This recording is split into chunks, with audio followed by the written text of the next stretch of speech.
Good morning mga kajeros. Ayun, bali andito tayo ngayon sa sa Baon. Ayan. Bali dito tayo ngayon malapit sa Baka.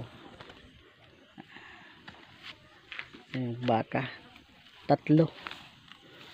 Ito yung mga mais guys. Bali puntahan natin yung tataniman natin ng sili at kamatis. Ayan, bali nahawanan na tong iba na tataniman ng kamatis at sili. Mananim tayo para meron tayong maani pang tinda sa lungsod. Bali malinis na guys. Ayan. Bali ayun si Tay Bernan, nagpatulong tayo na maglinis dito para magpadali. Malaki na kasi yung yung kamatis, yung sili pa, hindi pa nagtubo siya, matagal pa lang magtubo. Pag nataniman tong kamatis, ayan, sana mag-ulan para basa ang lupa pag wagtanim. Bali itong part na to guys, ayan,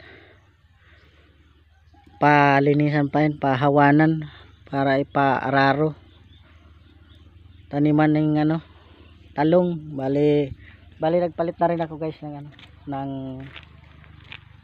talong na pangtanim, mga itong kung tawagin liso, buto ng talong ba, kung sa Bicol pisug pisug talong.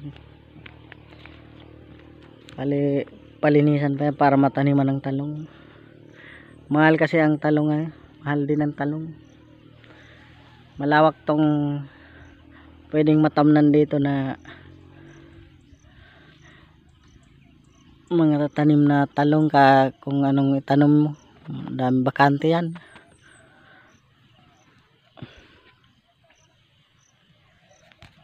Kaya lang ang mahal guys ang pagpaararo,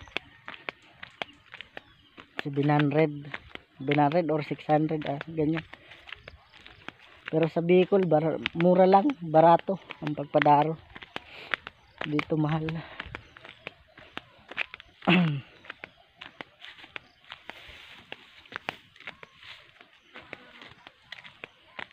Bali mainit na guys, mainit na.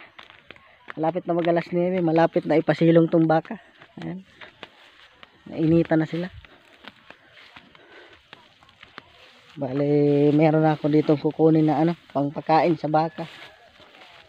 Mga pinutol ko yung mais ba. Ayan. Tinira ko lang yung mga bunga. Ayan, pakain yan sa baka. Ito lang mga tinira. Meron pa mga putulin na pampakain sa baka.